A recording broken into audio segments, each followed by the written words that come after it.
Hello, welcome to this video. इस video में हम देखेंगे कि हमने लास्ट वीडियो में तो देखा था कि कंस्ट्रक्टर क्या होता है और दिस का भी थोड़ा-सा देखा था। तो अब हम इस वीडियो में देखेंगे कि कॉपी मतलब कंस्ट्रक्टर के टाइप्स क्या होते हैं, ठीक है? कंस्ट्रक्टर के 3 टाइप्स होते हैं मेनली, ठीक है? 3 टाइप्स होते हैं कौन-सा? एक तो डिफ़ॉल्ट कंस्ट्रक्टर जो ये अच्छा नहीं लग रहा। एक तो डिफ़ॉल्ट कंस्ट्रक्टर, ठीक है? एक हमारे पास होता है कॉपी कंस्ट्रक्टर। ठीक है? और एक होता है हमारे पास पैरामीटराइज़्ड कंस्ट्रक्टर।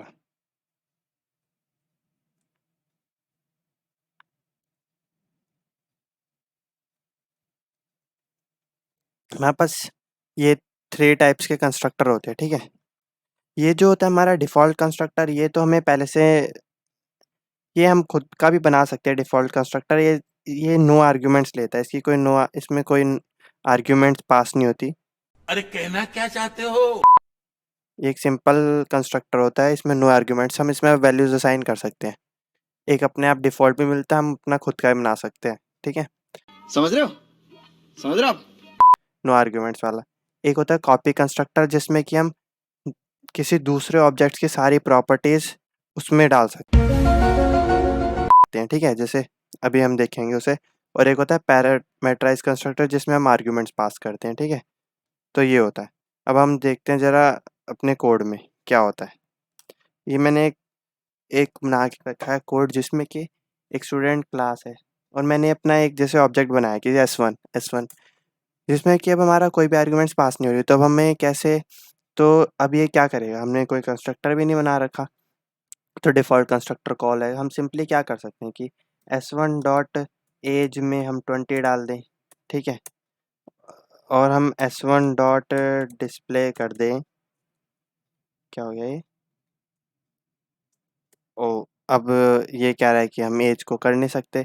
अब देखना है हमें तो मेन इसलिए हम ऐज को पब्लिक बना देते हैं क्योंकि ऐज प्राइवेट था। तो अब हम यहाँ पे देखेंगे, तो अभी सिंपल हुआ है, ठीक है? यहाँ पे आ गया हमारा 20 और मार्क्स अभी हमने कुछ सेट करे ही नहीं थे, तो मार्क्स हमारे कुछ नहीं आए, गार्बेज वैल्यू आ गई। हम मार्क्स भी सेट कर सकते हैं अपने। हमने मार्क्स डाल दिए लेट्स से 8 इज़ कुछ भी डाल दिए चलो। अबे मार्क्स भी बोल रहा है कि भाई मार्क्स भी नहीं है। तो यही बात है।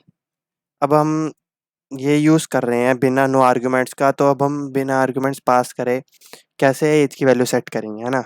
तो डिफ़ॉल्ट कंस्ट्रक्टर का यही बेकार, ठीक है? तो अब हमने इसको रन करा, तो देखेंगे तो अब मार्क्स और ऐज आएगा हमारा। पर अब अगर हमारे पास ये प्राइवेट है, हमें प्राइवेट ही रखना होता है। मेन क्लासेस यूज़ इसलिए कर रहे हैं हमारे पास कि प्राइवेट अलग रखें, हम अपना पब्लिक अलग रखें। जो इन चीज़ें हमें नहीं दिखानी हम क्यों दिखाएँ भाई? नहीं दिखाते हम। तो अब देखो, हम एक अपना अभी इसको ये जाए छोड़ो इसे। हमने जैसे पास करा स्टूडेंट का s2 पास करा हमने। मतलब एक स्टूडेंट का ऑब्जेक्ट बनाया नया s2 जिसमें कि हमने पास करे उसका रोल नंबर पास करा और उसके कुछ मार्क्स पास करे, ठीक है? तो अब ऐसा हमारे पास इस कंस्ट्रक्टर को बोलते हैं पैरामीटराइज्ड कंस्ट्रक्टर। डिफ़ॉल्ट हमने भी देख लिया, पैरामीटराइज्ड कंस्ट्रक्टर होता है ये, ठीक है? अब इसको कैसे करेंगे? ये आर्ग्यूमेंट्स लेगा, तो कैसे लेगा? स्टूडेंट में हमने डाला स्टूडेंट का ही जो कंस्ट्रक्टर है, इसमें हमने 2 आर्ग्यूमेंट्स पास ऐज और करी मार्क्स, ठीक है?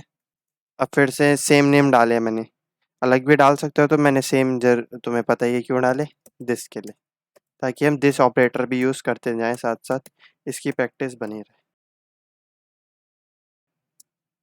दिस दिस में किसका एड्रेस आएगा? दिस में होगा हमारा s2 का एड्रेस।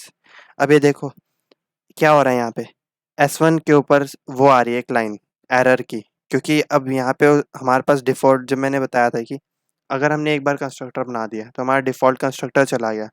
अब ऐसा कोई कंस्ट्रक्टर ही नहीं है जो बिना आर्ग्यूमेंट्स का हो, तो हमें एक कंस्ट्रक्टर वो भी पहले से रखना पड़ेगा, ठीक है? एक हम स्टूडेंट का वो वाला विदाउट आर्ग्यूमेंट्स वाला भी कंस्ट्रक्टर ऐसे बनाए रखेंगे, जिससे कि अब ये लाइन चली गई है। चाहे कुछ करे ना, पर अब ये लाइन चली गई क्योंकि हमारे पास एक है, एरर नहीं देगा हमारा कोड।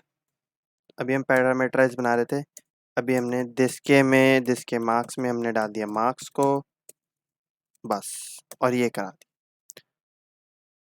ओके, लाइन भी चली गई। तो ये हो गया हमारा।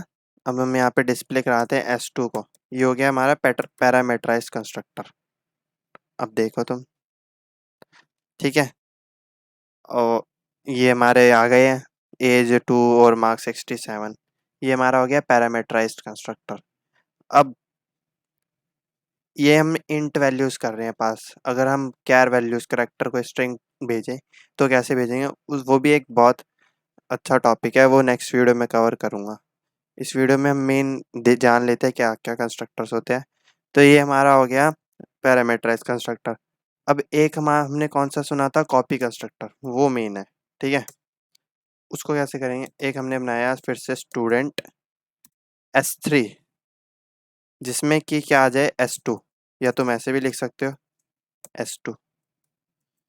अब क्या होगा, ये इक्वल है इसके,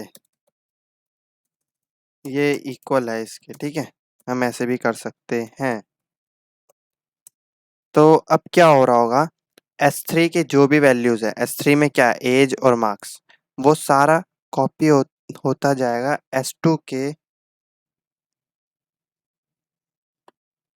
वो सारा कॉपी होता जाएगा S2 के एज और मार्क्स से S3 के एज और मार्क्स में, ठीक है। अब ये कैसे हो रहा है, हमने तो कोई कॉपी कंस्ट्रक्टर बनाया नहीं। मैं देखो यहाँ पे तुम्हें डिस्प्ले करके दिखा देता हूँ S3 को। हमने तो कोई कॉपी कंस्ट्रक्टर बनाया नहीं, हमें डिफ़ॉल्ट कॉपी कंस्ट्रक्टर भी मिलता है। तो देखो, ये अपने आप देखो दोबारा प्रिंट हो गया ना। हमने S3 डॉट डिस्प्ले प्रिंट करा, दोबारा हमें 2 इंटू वो 2 इंटू कह रहा हूँ, एज 2 और मार्क्स 67 प्रिंट हो गए। कैसे हो गए, क्योंकि हमारा एक डिफ़ॉल्ट कॉपी कंस्ट्रक्टर ने काम करा है ये। पर अब हमें खुद का कॉपी कंस्ट्रक्टर बनाना है, तो उसके लिए हम क्या करेंगे, हम करेंगे ये। आ जाते हैं यहाँ पे, हमने लिखा स्टूडेंट का। अब हम ये जो पास कर रहे हैं इसमें, आर्ग्यूमेंट्स क्या है, S2। और S2 क्या है, देखो यहाँ पे लिखा भी आ रहा है। वैसे विजुअल स्टूडियो का ये फ़ायदा, सब लिखा आ जाता है। तो किसका है S2, ऑब्जेक्ट भी किसका है, स्टूडेंट क्लास का ही है। तो स्टूडेंट टाइप का ही हमारे पास ऑब्जेक्ट आएगा, ठीक है। एक हमने इसको मान लो S मान लिया, चलो ठीक है, ये आया। और इसमें हमें क्या करना है, जब ये आए तो उसी के से जो भी आ रहा है दिस के मार्क्स में पहले एज डाल लेते हैं। अब ये एरर क्या दे रहा है हमें, why is this giving error. तो अब देखो हमारी ये एरर क्यों आ रही है, ठीक है। कि ये हमारा को एरर दे रहा है ये वाला, कि तुम ऐसा नहीं कर सकते। क्योंकि इससे क्या होगा, जब हमने S2 पास करा तो वो S एक नया ऑब्जेक्ट बनेगा, उसमें कॉपी होएगा। मैंने क्या कहा था कि अगर हम एक बार अपना कंस्ट्रक्टर बना देते हैं तो जो डिफ़ॉल्ट कंस्ट्रक्टर होते हैं वो हमारे बर्बाद हो जाते हैं। तो अब एक तरह का S से S2 में जब जाएगा वो, मतलब सॉरी, कैसा लगा मेरा मजाक?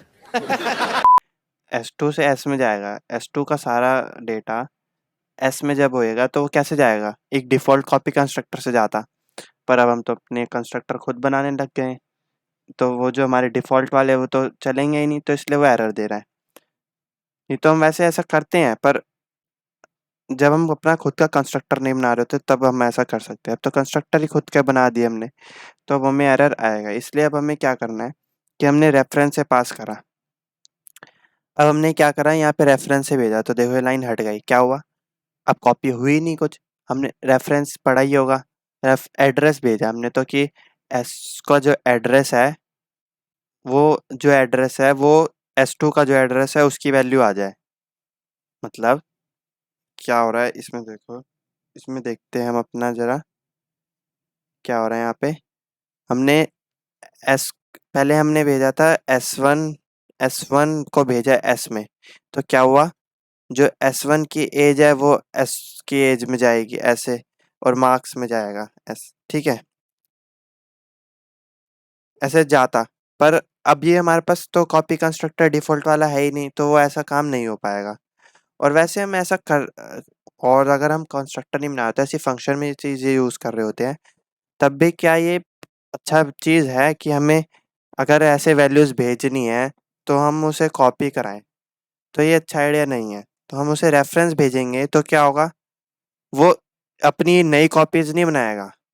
वो जो इसका एड्रेस में लेट्स से कि 700 है, 700 है S1 का, तो ये अब इस इधर पॉइंट करने लग जाएगा। इसका जो S का एड्रेस है वो भी 700 हो जाएगा। मतलब अब 700 को 2 चीज़ें पॉइंट कर रही है, ठीक है? SB और S1 भी, समझे? तो इससे हमारी नई कॉपीज़ नहीं बनी और हमारा काम हो गया। तो इसलिए हमने रेफ़रेंस से पास करा यहाँ पे। अब हमने रेफ़रेंस से पास कर दिया, तो अब देखो क्या होगा। आ गया, हमको अभी भी आ रहा है, ठीक है आंसर? अब आ गया ना आंसर?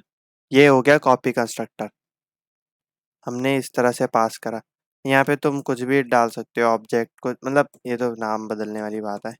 पर अब इसका एक क्या ड्रॉबैक है कि अगर किसी ने ये कर दिया, मान लो इस किसी ने ऐसे लिख दिया एस की एज को 50 कर दो, ठीक है? जबकि हम तो यहाँ पे किसकी एज, S3 की एज सेट करने आए थे।